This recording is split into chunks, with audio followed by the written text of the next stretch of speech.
नमस्कार, मैं हूँ अमिता पंकज और आप देख रहे हैं राजसत्ता एक्सप्रेस। राजसत्ता एक्सप्रेस के लीगल मैटर में आज बात कर रहे हैं अरविंद केजरीवाल के केस के बारे में। जैसा कि आपको पता है 7 मई को अरविंद केजरीवाल के केस की सुनवाई होने वाली है, जिसमें सुप्रीम कोर्ट ने कहा है कि अरविंद केजरीवाल को चुनाव के दौरान इंटरिम बेल दिए जाने पर हम विचार कर सकते हैं। अब देखना होगा कि ईडी क्या आर्गुमेंट करता है, क्या एविडेंस देता है और किस तरह से वो अरविंद केजरीवाल की जो बेल है उसको रोकने की कोशिश करता है। क्योंकि अरविंद केजरीवाल ने दावा किया है कि उनकी जो अरेस्ट है वो इल्लीगल है पूरी तरह से, और वहीं जो ईडी है उसका दावा है कि बिना अरविंद केजरीवाल की कंसेंट के जो दिल्ली का शराब घोटाला है वो बिना उनकी कंसेंट के नहीं हुआ है। जो पॉलिसी बनाई गई थी वो उनकी कंसेंट से, उनकी सहमति से और उनकी गाइडेंस में बनाई गई थी, और इसमें सारी चीज़ें जो थी वो अरविंद केजरीवाल की नॉलेज में थी और वो पूरी तरह से इसमें शामिल थे, और जो पॉलिसी थी उसमें जो मेन किंग पिन है वो अरविंद केजरीवाल थे। इस तरह का जो दावा था वो ईडी के द्वारा किया गया है, और क्योंकि इलेक्शन है और अरविंद केजरीवाल ने यही डिमांड की है कि उनकी जो गिरफ्तारी की गई है वो इलेक्शन के दौरान की गई है, और उनको जो है वो चुनाव प्रचार करने के लिए, क्योंकि वो अपनी पार्टी के कन्वीनर हैं और पार्टी के मुखिया होने के नाते उनको चुनाव प्रचार में होना बहुत ज़रूरी है। और क्योंकि लोकसभा का ये इलेक्शन है और लोकसभा के इलेक्शन में उनकी पार्टी अच्छा कहते हैं काम अच्छा रोल प्ले कर सकती है। और ऐसे में जब पंजाब में उनकी सरकार है, दिल्ली में उनकी पूर्ण बहुमत की सरकार है, तो ऐसे में उन्हें रोकना उनका जो फंडामेंटल राइट है, उसके अगेंस्ट है। तो फंडामेंटल राइट है उनको अपना चुनाव प्रचार करने के लिए उन्हें जो उनकी अरेस्ट है उसको इल्लीगल घोषित करना चाहिए, उनको जो है वो रिहा कर देना चाहिए। तो ये सारी चीज़ें जो हैं वो अरविंद केजरीवाल के वकील की तरफ से कही जा रही हैं, और सुप्रीम कोर्ट के ऊपर प्रेशर बनाया जा रहा है कि अरविंद केजरीवाल को बेल दे दी जाए। ये सुप्रीम कोर्ट के फैसले से पता चलेगा कि बेल सुप्रीम कोर्ट देता है या नहीं देता है। फिलहाल अरविंद केजरीवाल और उनकी पार्टी संकट में है, और इस समय जिस तरह का माहौल चल रहा है, जिस तरह के सर्कमस्टेंसेस हैं, उनको देखते हुए उनके ऊपर ये काफ़ी संकट है, जो दिखाई दे रहा है साफ तौर पर। और क्योंकि संजय सिंह की जो बेल दी गई थी, वो उदाहरण है कि उन्होंने अपनी बेल की जो भी कंडीशन थी, उसको वायलेट किया, और बाहर जाके जिस तरह से उन्होंने प्रेस कॉन्फ्रेंस की, जिस तरह से उन्होंने जो स्पीचेज़ दी, वो सारी जो है कहीं न कहीं एक तरह से जो उनको जिस ग्राउंड पे बेल दी गई थी, वो उसके अगेंस्ट ही जाती नज़र आ रही है, जिसके कारण उनके कारण भी अरविंद केजरीवाल हैं, उनकी मुसीबतें बढ़ती हुई दिखाई दे रही हैं। और जैसा कि सुप्रीम कोर्ट ने के जज ने सवाल किया, क्या चुनाव तक हम अरविंद केजरीवाल को चुनाव लड़ने के लिए इंटरिम बेल दे सकते हैं? अरविंद केजरीवाल को पीएमएलए एक्ट के तहत अरेस्ट किया गया है, और पीएमएलए एक्ट जो है उसमें इंटरिम बेल का कोई भी प्रोविज़न नहीं है। तो संजय सिंह की, अब इसमें सवाल लोग कहते हैं कि संजय सिंह को अगर बेल मिली है, तो उसी ग्राउंड पे अरविंद केजरीवाल को भी बेल देनी चाहिए। परंतु जो संजय सिंह थे उनका केस अलग था। सीबीआई ने जितने भी जो एविडेंस थे और जितने भी उनके केस से संबंधित गवाह थे, वो जो सब है वो ईडी के कब्जे में है, और उनसे जितना पूछा जाना था, जितनी छानबीन की जानी थी, वो ईडी ने और सीबीआई ने कहा पूरी कर ली गई है। जिसके कारण जब कोर्ट ने कहा कि संजय सिंह को रिहा कर दिया जाए, तो उन्होंने कहा ठीक है कि संजय सिंह को रिहा किया जा सकता है, क्योंकि उनसे संबंधित अभी कुछ हमें पूछताछ नहीं करनी है, और जैसे-जैसे केस बढ़ेगा, उनका क्राइम अगर सिद्ध होगा, तब उनको अरेस्ट किए जाने की ज़रूरत महसूस होगी, और उसके हिसाब से ही कोर्ट डिसाइड करेगा कि उनको क्या सज़ा दी जाती है। तो ये सारी चीज़ें कि अरविंद केजरीवाल का केस अलग है और जो संजय सिंह है, उनका केस अलग था। और बहुत सारी चीज़ें हैं कि संजय सिंह को बेल मिली, मनीष सिसोदिया को बेल नहीं मिली। मनीष सिसोदिया को बेल इसलिए नहीं मिली क्योंकि मनीष सिसोदिया जो थे, वो मंत्री थे जिन्होंने पॉलिसी बनाई थी, यानी कि पॉलिसी बनाने में उनका बहुत बड़ा रोल था। जो मनीष सिसोदिया थे, उन्होंने पॉलिसी बदली, अनऑथराइज़्ड रूप से उन्होंने पॉलिसी बदली। ईडी का कहना है कि शराब माफिया ने इनको एडवांस में रिश्वत दी थी, और एडवांस वाला पैसा जो था, कैसे किया जाए, ये सारी चीज़ें जब डिस्कस हुई, तब उन्होंने उसमें पॉलिसी में जो थी वो पॉलिसी में बदलाव किया गया ताकि उनको पैसा उनका वापस दिया जाए। और कोई भी पॉलिसी बनती है उसमें कैबिनेट का अप्रूवल होता है और मिनट्स ऑफ मीटिंग और प्रपोज़ल क्या था और ये सारी चीज़ें जो हैं वो डिस्कस की जाती है और उनसे रिलेटेड जो फाइल है, उसमें जो सारी चीज़ों का प्रोसेस होता है जिसको उन्होंने अग जितनी भी फाइलें देखी जाएँ अगर उठाकर, तो उन्होंने वो प्रोसेस जो था वो उसमें फ़ॉलो नहीं किया है। यानी कि 6 से 12 परसेंट जो प्रॉफ़िट मार्जिन उन्होंने तय किया, वो भी होलसेलर को देना था। उसके लिए कोई प्रपोज़ल नहीं बनाया, कोई डिस्कस नहीं किया गया, मिनट्स ऑफ मीटिंग का अगर कोई रिकॉर्ड नहीं है इन सारी चीज़ों में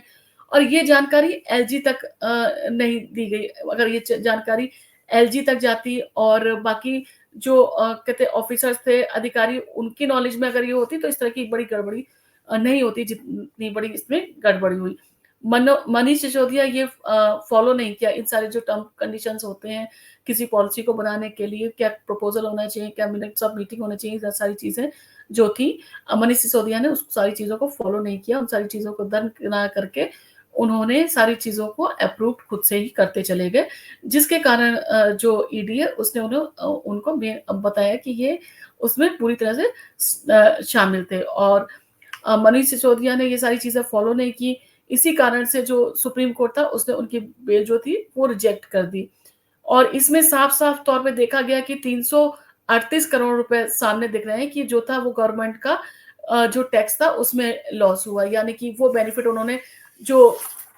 कहते हैं होलसेलर थे उनको बेनिफिट देने के लिए जो गवर्नमेंट के टैक्स का वो उतना उसमें साफ तौर पे दिख रहा है कि इतने तरह का ये जो मनी ट्रेल की बात कही जाती है उसमें सिद्ध होती दिख रही है। और उसी तरह से जैसे अरविंद केजरीवाल का अब है कि अरविंद केजरीवाल को अभी बेल मिलनी चाहिए तो अरविंद केजरीवाल की दिल्ली सरकार का जो transaction of business rule Delhi 1993 है,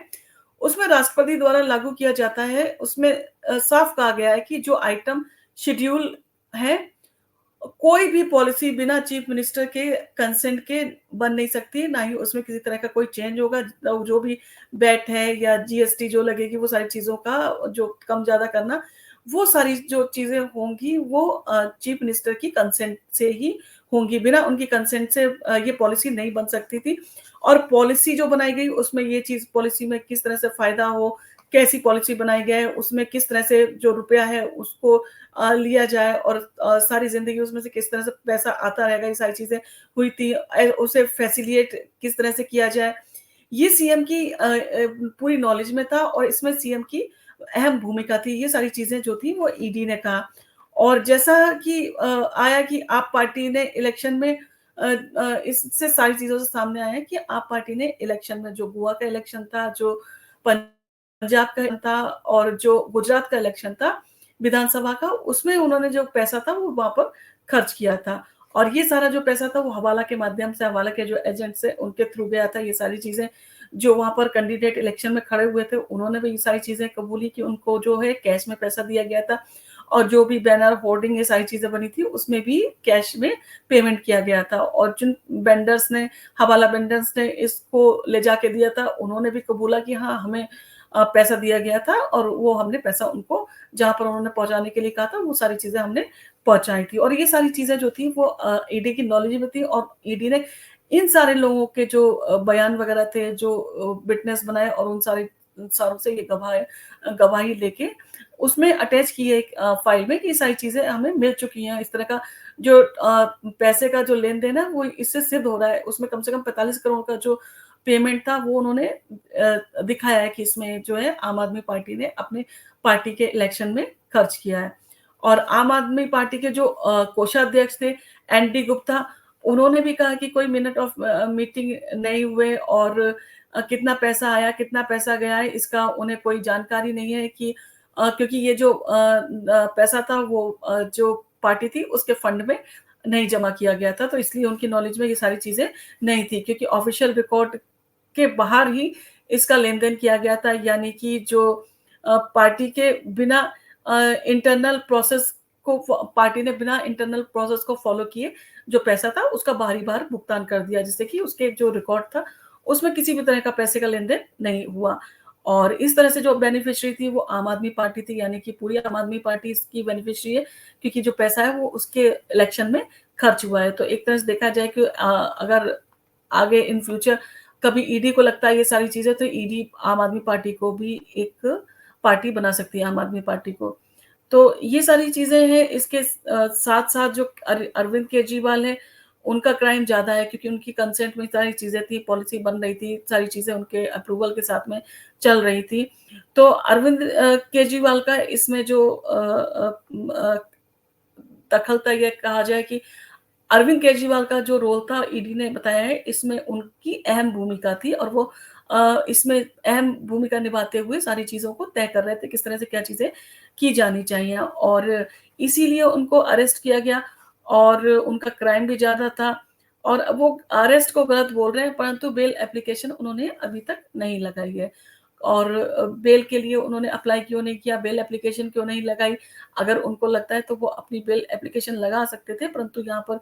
अरविंद केजरीवाल हैं, वो बेल एप्लीकेशन लगाने की जगह अपनी जो अरेस्ट है, उसी को इल्लीगल साबित करने पे तुले हुए हैं। उसका भी एक बहुत बड़ा कारण है, जो पीएमएलए एक्ट का सेक्शन 45 है, उसमें जो क्राइम होते हैं, वो कॉग्निजेंस होते हैं और नॉन बेलेबल होते हैं। यानी कि उसमें बेल के देखा जाए तो बेल की गुंजाइश नहीं होती, जिसके कारण अरविंद केजरीवाल के जो वकील थे, उन्होंने ये उन्होंने सोचा कि इस तरह से उनको कोशिश करके देखते हैं कि हो सकता है उनकी इसमें रिहाई मिल जाए। और इसमें जो एक्ट होता है, उसमें अरेस्ट होती ही होती है। प्रोसीड ऑफ क्राइम मिले या ना मिले, एविडेंसेस हो या ना हो, जो सर्कमस्टांसेस होते हैं, जो घटनाक्रम होते हैं, और गवाहों की जो बयान होते हैं, नोट किए जाते हैं,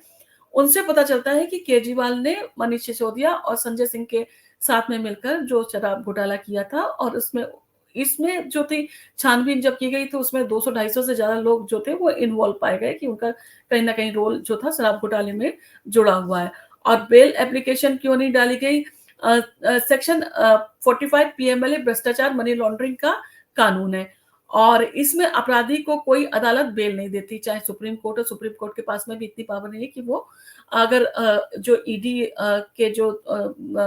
एडवोकेट है, वो अगर इसे अपोज़ करें, तो वो उसमें सुप्रीम कोर्ट भी जो है वो बेल नहीं दे सकती। इतना जो सख्त कानून है, जिसके प्रोविज़न्स बहुत सख्त बनाए गए हैं, और ईडी के एडवोकेट जब तक अपोज़ नहीं करते, तब तक बेल नहीं मिल सकती। और यही कारण है, सुप्रीम कोर्ट ने ईडी से कहा है कि आर्ग्यूमेंट प्रिपेयर करके आना, उन्हें इंटरिम बेल क्यों ना दी जाए। तो उन्हें बताना होगा कि उनको इंटरिम बेल क्यों ना दी जाए, और बेल देने के जितने भी ऑप्शंस हैं वो क्या हैं, उसमें टर्म कंडीशंस क्या हैं, किस तरह की चीज़ें हैं, वो सारी चीज़ों पे जो है ईडी को बोला है कि प्रिपेयर होके आएँ। और पब्लिक प्रोसिक्यूटर अपोज़ किया, तो कोर्ट को लगता है कि अगर मान लीजिए पब्लिक प्रोसिक्यूटर है, ईडी के जो, उन्हें लगता है कि बेल नहीं दी जानी वो चाहिए, वो अपना आर्ग्यूमेंट रखेंगे, और जब सुप्रीम कोर्ट को अगर कहीं लगता है कि इसमें जो है वो बेल दी जा सकती है, वो उनको अगर लगता है कि वो गुनहगार नहीं है, अगर वो उनको इनोसेंट समझ रही है, अगर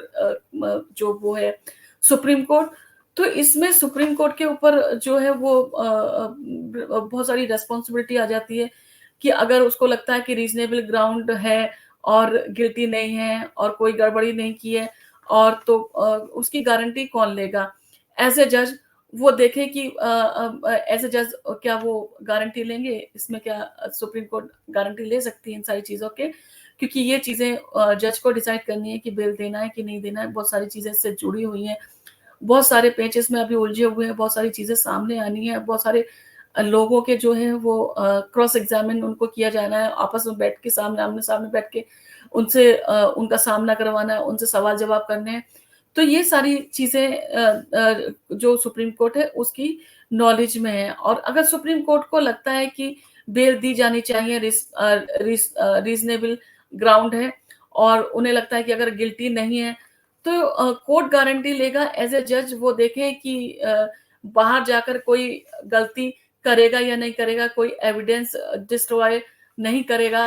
ऐसा मतलब अगर लगता है कि कोर्ट को कि वो इस तरह की चीज़ें नहीं करेगा, या बेल की जो कंडीशन है उनको वायलेट नहीं करेगा, और इस केस से रिलेटेड जो मुद्दे हैं उनसे छेड़खानी नहीं करेगा। अ, कोई जज इसकी गारंटी कैसे लेगा, जब 170 मोबाइल डिस्ट्रॉय किए जा चुके हैं अब तक, बहुत सारी चीज़ें पकड़ी जा चुकी हैं इसमें और अभी हाल ही में कुछ पता चला है कि ईडी ने एक 18वीं गिरफ्तारी की है, जिसके पास से 1 करोड़ 6 लाख के करीब रुपए भी कैश बरामद हुए हैं। तो ये सारी चीज़ें हैं जो कि अरविंद केजरीवाल के अगेंस्ट जाती दिख रही हैं। और जैसे कि सर्विस एक्ट में रिलीफ दिया गया था, तब विजिलेंस विभाग में रात के 2 बजे फाइलें निकाली गई थी, उनके साथ में छेड़खानी की गई थी। तो अब कैसे सुप्रीम कोर्ट मान सकता है कि अगर अरविंद केजरीवाल को इस केस में छूट दी जाती है, उनको इंटरिम बेल दी जाती है, तो वो किसी तरह की कोई गड़बड़ी नहीं करेंगे और इन सारी ग्राउंड पे फिर मनीष सिसोदिया की क्यों बेल नहीं दी जा रही है, उनकी जो बेल है वो क्यों रिजेक्ट की जा रही है, उनको भी बेल दी जानी चाहिए। और संजय सिंह की बेल जो दी गई थी उसने देखा कि जो कंडीशन थी उसको संजय सिंह ने वायलेट किया, जिस तरह से उन्होंने अपनी स्पीचेस दी, जिस तरह से उन्होंने प्रेस कॉन्फ्रेंस की, जिस तरह से उनसे मना किया गया था कि केस को डिस्कस नहीं किया जाना है, तब उसके बाद में भी उन्होंने केस डिस्कस किया था।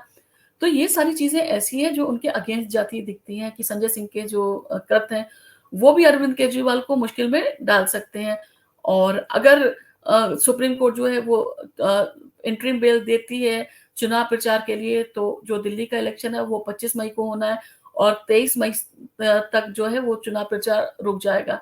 तो यानी कि अगर इंटरिम बेल दी जाती है अरविंद केजरीवाल को, तो वो 23 मई की इवनिंग तक ही दी जाएगी। क्योंकि उसके बाद में जो उनका रोल है वो नहीं होगा और पंजाब इलेक्शन में किस दिन उन्हें वहाँ पर पार्टिसिपेट करना है। तो ये सारी चीज़ें जो है वो सुप्रीम कोर्ट को देखनी होंगी कि पंजाब के इलेक्शन और दिल्ली के इलेक्शन देखते हुए वो किस तरह से उनको रिलीफ दें, या ईडी अगर आर्ग्यूमेंट के ठोस आधार देती है तो वो उसकी जो ग्राउंड है उसके आधार पर इंटरिम बेल का जो सोच रहे हैं वो उसको रिजेक्ट कर सकते हैं। तो ये सारी चीज़ें जो है वो तो टेक्निकली अब इसमें उलझ के रह गई हैं और ये सारी चीज़ें जो है कि सुप्रीम कोर्ट है, सुप्रीम कोर्ट अगर उनको इंटरिम बेल देता है तो फ्यूचर में एक बड़ी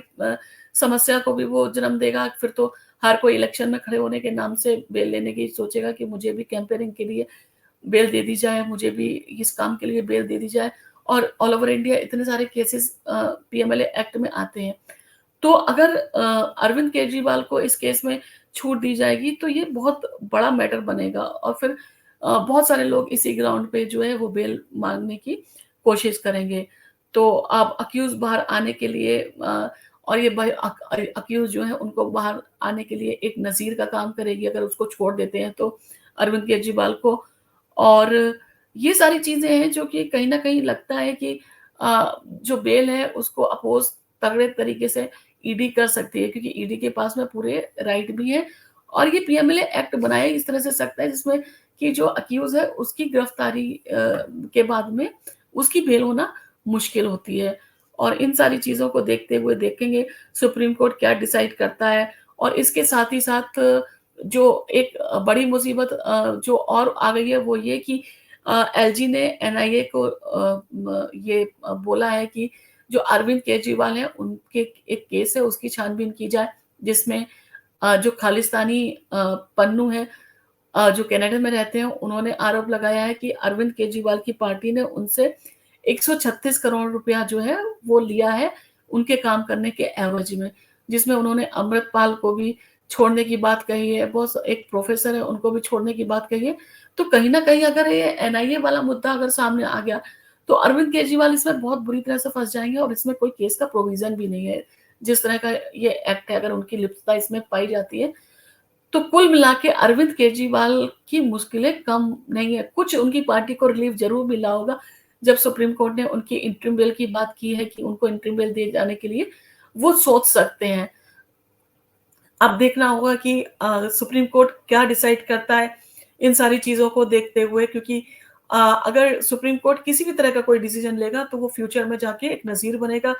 और लोगों के लिए अगर अरविंद केजरीवाल को रिहा किया जाता है, तो लोगों के सामने एक ग्राउंड और एक